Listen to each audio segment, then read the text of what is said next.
I'd just taken the last tray from the oven when I heard them laughing upstairs. The house still smelled like cinnamon and vanilla, Wyatt's favorite. I didn't knock, just walked up with the plate still warm and paused outside the guest room. Their door was half open. I heard my name. "She's got no clue," Talia was saying. "We get the doctor's note filed next week, and by Christmas we're in court.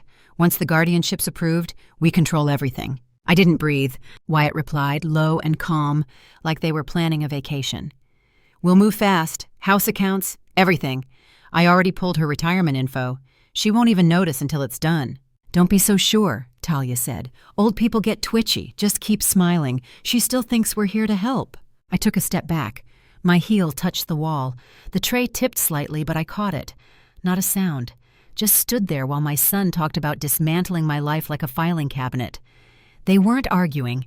They were aligned, practiced. I turned slowly, one foot after the other, down the stairs back into my kitchen. I set the tray on the counter and stared at the cookies. They steamed in the cold light. I'd added extra nutmeg this time because Talia once said she liked the flavor. I poured tea with hands that didn't shake. Not yet. My body sat at the table, but my mind was replaying each word: guardian, court, control. I thought of how many nights I'd gone to sleep believing kindness was still enough. I left the cookies on the table. By the time they came down an hour later, smiling like nothing had shifted, I was already planning where I'd start looking for the papers I hadn't seen, but knew they had. They moved in with 3 boxes and a story about bad luck. Talia had just lost her job. Wyatt's business partner had walked away, and the rent on their Boulder apartment had jumped again. I didn't hesitate. My son needed a place. Of course, he'd come home. I cleared out the guest room myself, folded fresh sheets, set out towels. Talia cried when I offered. "Just until we get back on our feet," she said. "Thank you, Mom." She was the only one who ever called me that. A month passed, then 2. Wyatt started his new business from my office, converted the sunroom with my desk and printer, and never gave them back. I co-signed the first loan because the bank said he needed a guarantor. Only for a year, he promised. That was 18 months ago. It defaulted in 10. Talia got pregnant briefly, a loss early, but enough for me to start covering her health insurance when Cobra ran out. She said she'd pay me back when she got settled. I never asked again. They bought lattes. Most mornings had groceries delivered. Took weekend trips to Estes Park. The mail was still addressed to me, but the home had shifted. I found my casserole dish in their bathroom once, holding hair products. When I asked Wyatt about rent, gently, just once, he looked offended. "We're family," he said.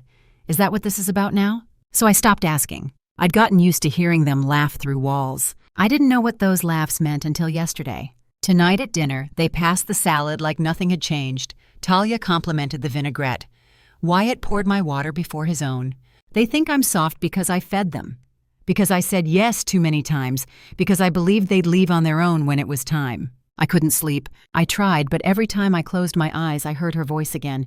"We control everything." At midnight, I gave up. I walked to the kitchen to make tea. The house was dark, quiet, still pretending to be kind. The trash hadn't been taken out yet. The bag was overfull. Bits of mail, vegetable peels, the plastic seal from a bottle of juice. I went to press it down, and something caught my eye. Legal paper, folded and crushed like someone had panicked. I pulled it out and smoothed it against the counter. Petition for temporary guardianship in the matter of Maria Voss. My name, bold, cold. I read every word. The document claimed I'd shown persistent memory loss, confusion in familiar environments, and impulsive financial behavior. There was a section titled Risk to Self that said I'd recently attempted to withdraw a large sum from my retirement without understanding the consequences. That never happened. There were notes in some margins, red ink, slanted handwriting I'd seen on grocery lists, and Post-it notes stuck to my fridge. Need doctor's sign-off by 12:15. Mention Thanksgiving incident. Don't forget PA clause. Talia. At the bottom of the form, the line for proposed guardian had Wyatt's name typed clean and professional. I stood there for a long time. The floor felt suddenly uneven. My kitchen, the one I built, with my own money, under my roof, with my light fixtures and my dishes and my name on every utility bill. And they'd written me out of it with a printer and a pen. I didn't cry. I didn't scream. I folded the petitions back into thirds, careful not to tear it, and slid it into a manila envelope from the drawer beside the fridge. I labeled it in pencil. Proof. Then I turned off the kettle, walked down the hallway, and opened the closet where the safe was tucked behind old coats. It was time to see what else I still had that they didn't know about. The combination hadn't changed since Robert died. I turned the dial slowly, feeling the soft click with each number. His birthday, then mine, then Emily's. And the safe opened with a groan. Inside, the deed, old tax files, my will, our joint savings certificates, and the note Robert left me in 2004 when he refinanced the house without telling me. Don't be mad, we're still covered, I promise. I smiled at that, folded it gently. Then I took everything else out and laid it across the dining table, the same table they sat at every night, the one Talia decorated for Halloween 2 months ago, like she already owned the place. I created 2 folders, one labeled Legal Originals, the other Copies External Counsel. I made a list of everything they didn't know was still under my control. The house was in my name only. The mortgage had been paid off in 2011. The updated will, signed 2 summers ago after my surgery, left everything to a local charity Robert and I used to support. Not a word about Wyatt. I hadn't even told him it existed. I didn't think I needed to. By morning, I'd packed a leather briefcase I hadn't touched in 10 years. I called the Denver office I remembered from my tax advisor days and asked for someone who understood urgency and discretion. They gave me a name, Elena Rios. Her office was tucked behind a florist and a cafe downtown, the kind of place no one would think to follow you into. She greeted me in a charcoal blazer, no small talk, just sharp eyes and an open notebook. I handed her the petition I'd found in the trash and said, "They plan to file before Christmas. I want to sell the house before then." Quietly. No signs in the yard, no calls to this address. She didn't blink. "Cash buyer or agency sale?" "Whatever closes fastest," I said. She nodded, slid the petition aside, and opened a clean folder labeled Client Action Plan. That's when I knew I wasn't alone in this. When I came home from Denver, the house felt different. Still quiet, still orderly, but there was a smell of printer ink in the air, the kind that lingers after someone's been working late at your desk. I went straight to the office, the one I used to call my study before Wyatt turned it into his workspace. Papers were stacked neatly. Too neatly, like someone wanted to erase the evidence of a mess. The bottom drawer stuck a little when I pulled it open. Inside were folders labeled with my handwriting, but one was off. The label said Insurance, but the ink looked fresher, darker. I opened it. The first page was a power of attorney form. My name typed across the top, my signature at the bottom. Only it wasn't mine. The loops were wrong, too tight, the slant too sharp. Whoever wrote it had practiced. My stomach turned cold. There were more behind it. Drafts of authorization letters, financial statements with notes in Talia's handwriting. Get this notarized. Use the same pen. Check spelling. Each one carried a new kind of insult. I gathered everything carefully, slipped the folder into my tote bag, and brought it upstairs. In the bedroom, I shut the door, powered up my old laptop, and began scanning every document one by one. My fingers stayed steady even when my chest didn't. By the time I finished, there were 36 images in a hidden folder. I renamed them with dates and uploaded them to a cloud drive Robert had helped me set up years ago. Then I composed an email to Ms. Rios, found additional forged documents, sending all for review. Assume this accelerates the plan. She replied within 15 minutes. Understood. I'll initiate the sale immediately. Timeline? 1 week. I stared at the words 1 week. For years, this house had been my proof of stability. Now it would become my proof of survival. Downstairs, I heard the front door open and Wyatt's voice call out, "Too casual, too light." I closed my laptop, took a deep breath, and reminded myself that everything he thought he controlled was already slipping away. By the end of the week, Ms. Rios had done what I didn't think possible. No open listings, no photos online, no signs in the yard. She found a private buyer through a colleague, a widow from Flagstaff who'd been looking for a move-in-ready home closer to her daughter. Cash offer, close by December 22nd. I met the buyer once, briefly, in Ms. Rios's office. Her name was Margaret, and her eyes held the same quiet weariness I'd seen in my own mirror. We didn't talk about holidays or family, just signatures, initials, and dates. She thanked me for keeping the house in such good shape. I told her to take care of it. The transfer was clean. The funds cleared within 24 hours. Ms. Rios texted me when the wire hit my new Chase account, confirmed, "You're liquid and your name is clear." I stared at the message for a long time, not out of joy, but relief. For the first time in 2 years, I was no one's dependent. That evening, Wyatt and Talia were out, dinner with friends, or maybe just time spent somewhere I wasn't. I walked through the house, room by room, the framed pictures, the furniture, even the chipped mug on the counter. All of it felt distant now, like it already belonged to someone else. In my office, I took out a fresh manila envelope and wrote in careful black ink, "For Wyatt." Inside, I placed the signed purchase agreement, dated, notarized, and final, a record of the transaction they would never undo. I left it in the safe, exactly where I knew he'd look first when things started to fall apart. Then I locked the door, sat on the edge of the bed, and listened to the winter wind scrape across the window. By morning, my suitcase was half packed and my train ticket printed. The house wasn't mine anymore, but it was finally out of their reach. The guest house smelled like clean wood and lemon oil, small, quiet, just enough space for me and the suitcase I'd packed. I'd left before sunrise, slipped out while the house was still sleeping. No note, no goodbye, just the gentle sound of the door clicking shut behind me. December 24th arrived gray and brittle. I spent the morning making tea, listening to an old jazz record Robert used to like. The phone rang just after 1. Wyatt's name flashed on the screen. I let it ring twice before answering. "Mom." His voice was light but tight. "Where are you? The Hendersons just got here. You didn't say anything about leaving. The turkey's in the oven. Talia says you didn't text her back." I held the phone to my ear for a moment, watching the snow fall gently against the window.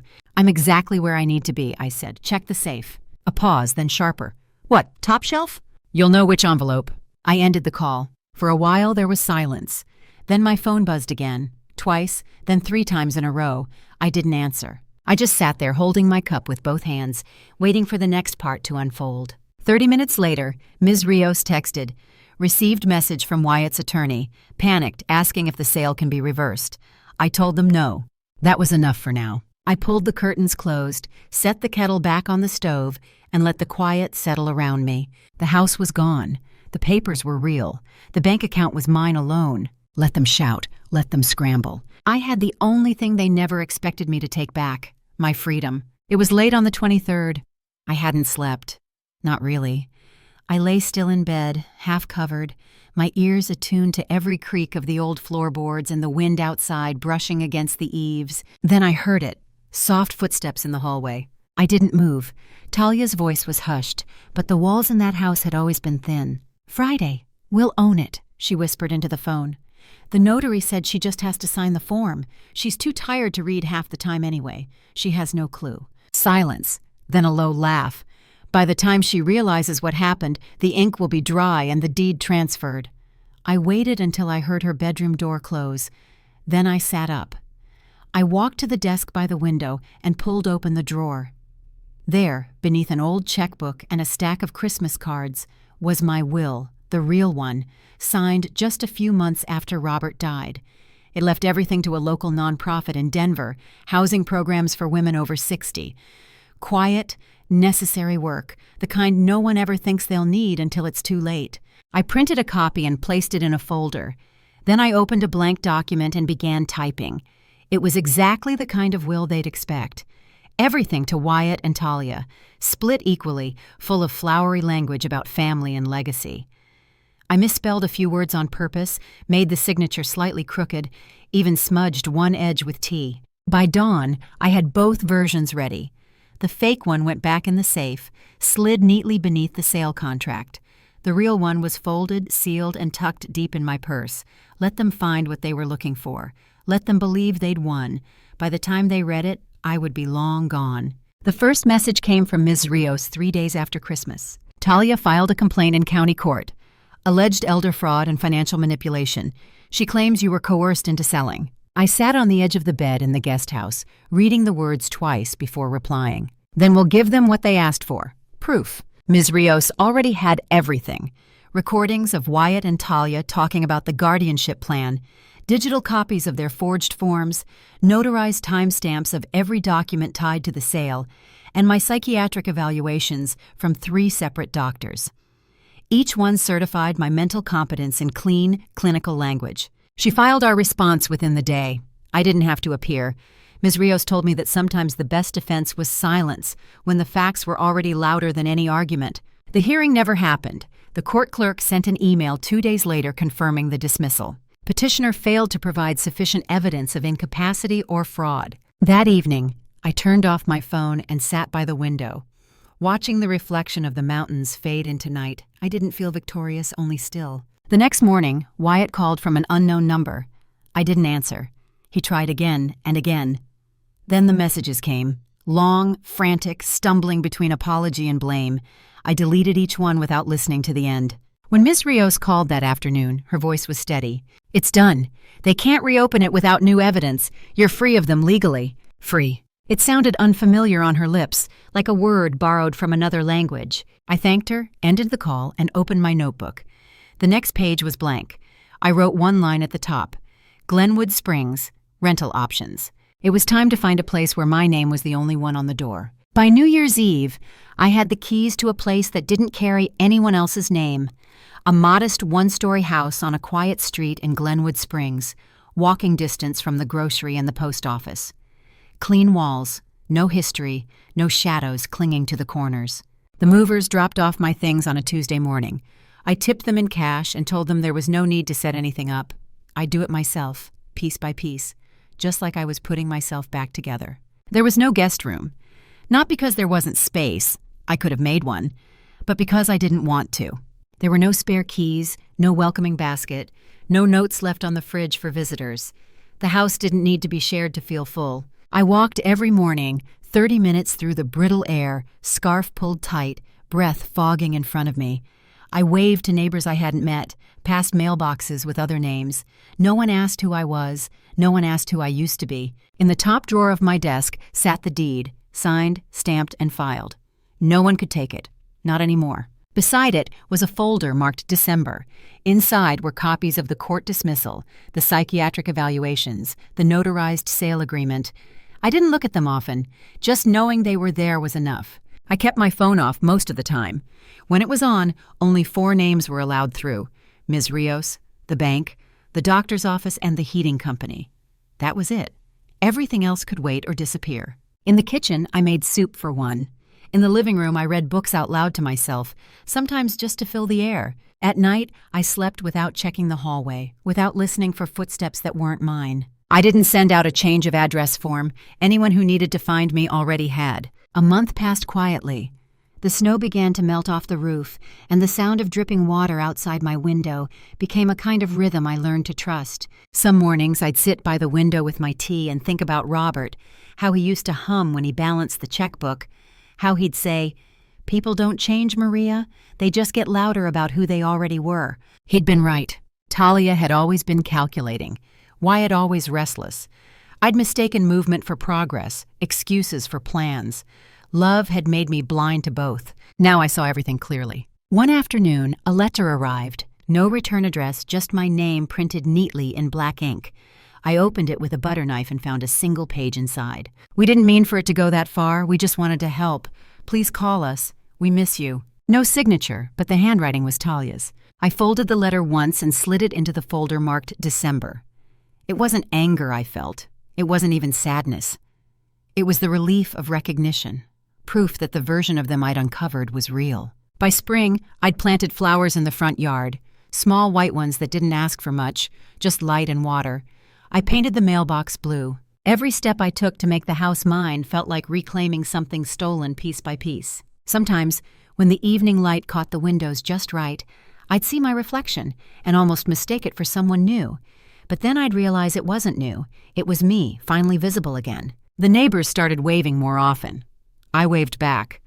I even said yes to a cup of coffee with the woman next door, a retired nurse named Evelyn, who spent her mornings feeding stray cats. She asked once if I had family nearby. "Not anymore," I said. She nodded like she understood. I think she did. Every night before bed, I wrote one small thing I'd done that day in a notebook. Changed the curtains, called the plumber, walked to the park. Each line was proof of a quiet kind of life, steady, unremarkable, safe. I never did hear from Wyatt again. Talia sent one last email months later. "Hope you're well. We're moving to Oregon." I replied simply, "I am." Then I closed the laptop, poured myself a glass of water, and turned off the light. The house exhaled around me, creaking softly in the wind, alive but peaceful. For the first time in years, I didn't brace for the sound of footsteps, for the echo of someone else's laughter down my hall. I was home.